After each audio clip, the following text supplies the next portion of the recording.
Le coup de marteau. Le coup de marteau de Guy de Lafortelle. Bonjour Guy. Bonjour Clémence.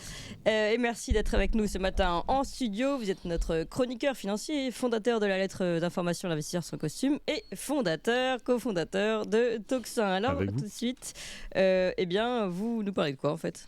Des conséquences économiques de la dissolution. Parce que, figurez-vous, cher Clémence, que le spread OAT-Bund à 10 ans est de 79 points à vendredi dernier, c'est-à-dire le plus haut depuis 2012 et la crise des dettes souveraines.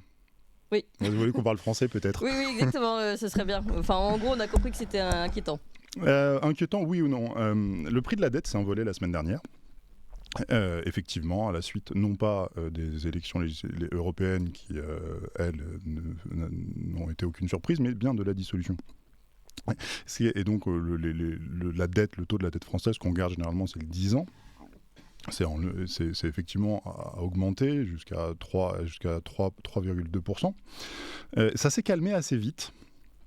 On est redescendu, mais ce qui s'est passé aussi, c'est que dans le même temps, la dette allemande, elle, a baissé, le prix de la dette allemande a baissé, parce que souvent, quand on a des périodes un peu d'instabilité ou de crise, eh bien, les liquidités ont tendance à aller dans des refuges, et le refuge en Europe, c'est l'Allemagne.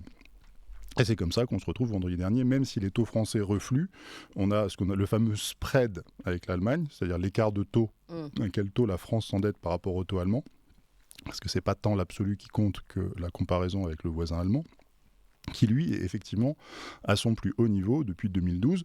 2012, c'était la crise des dettes souveraines, c'était un moment où on a honnêtement pu croire que l'euro allait s'effondrer, que l'Europe, on allait faire le grand reset de l'Europe. On n'est pas passé loin, on n'y est pas, et on n'est pas encore non plus, à l'époque, le spread était plutôt à 125 points de base, c'est-à-dire 1,25% plutôt que les 0,8 auxquels on est en ce moment.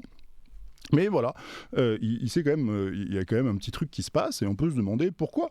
Est-ce que c'est la perspective de l'arrivée du Rassemblement national au pouvoir qui fait que tout d'un coup on se dit oh zut, si ces gens arrivent, comme on voudrait nous faire croire, ils vont appliquer un programme, et s'ils appliquent un programme, ça va être la catastrophe. Non, c'est pas ça qui se passe. On a eu Meloni en Italie, on a eu Trump aux États-Unis, et même le cas Liz Truss au Royaume-Uni. Donc Liz Truss, qui généralement, on en parlera peut-être avec Charles Gave, oui. Je sais pas, parce il le prend, où effectivement elle a voulu mettre en place une politique économique qui a déplu financièrement, où elle a voulu faire des coupes budgétaires, a fait des cadeaux fiscaux beaucoup trop importants, mais on n'est pas dans le cas d'un pouvoir populiste. Donc ce qui est certain, c'est que, a priori, les marchés savent assez bien encaisser l'arrivée au pouvoir de gens comme le Rassemblement national, qui, en plus, depuis des années, ont quand même fait énormément, énormément de signes, comme quoi ils disent si, on vous promet, on est fréquentable. Ils ont déjà dit que les réformes des retraites, vous inquiétez pas, on est prêt à tout. C'est-à-dire que, vraiment, donc, l'argument vaut pas, et l'argument vaut d'autant moins que il y a quelque chose qui est très important quand on veut parler de crise économique et financière, quelque chose qu'on sait depuis 1862, donc ça fait un petit moment. J'aime bien rappeler, c'est un ouvrage de Clément Juglar, qui est le découvreur des cycles économiques.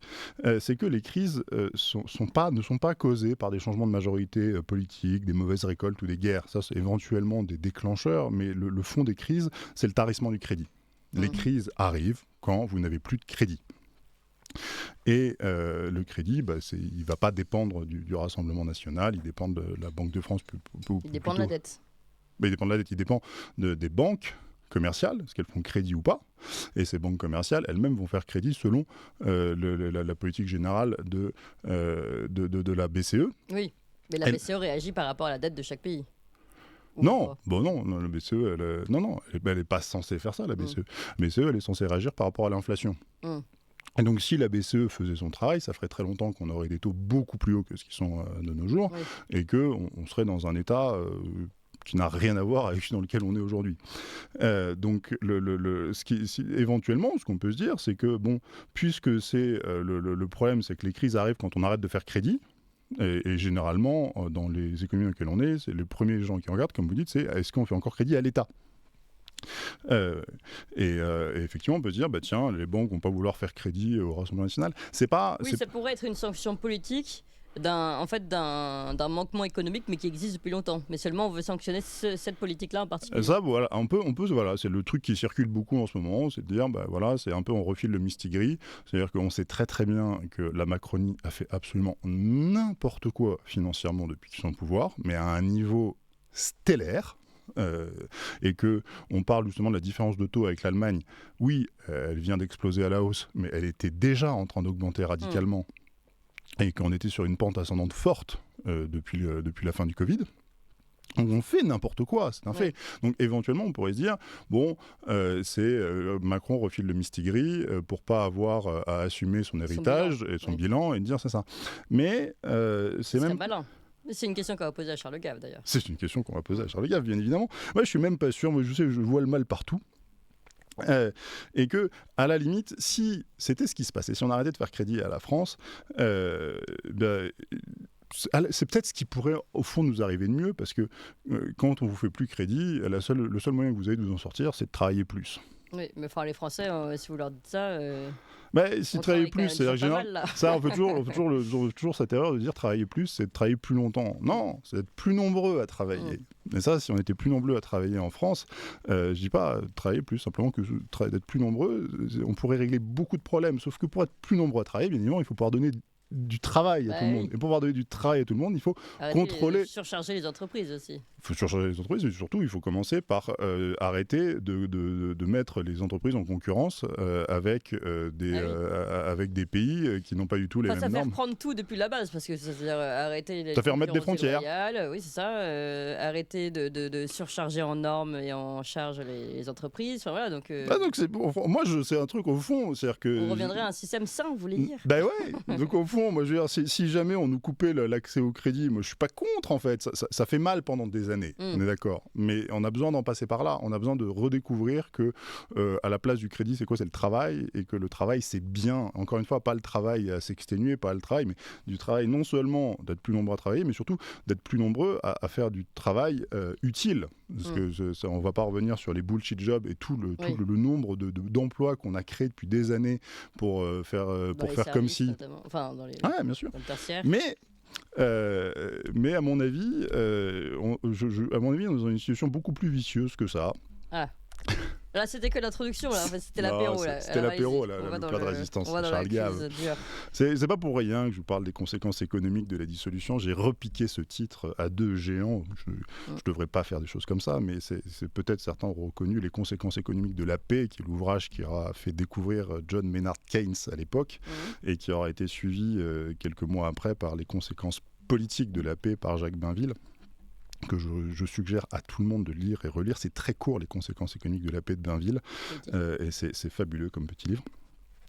Et dans les conséquences économiques de la paix de Keynes fustigeait la paix de Versailles, qui exigeait des réparations bien trop élevées de l'Allemagne.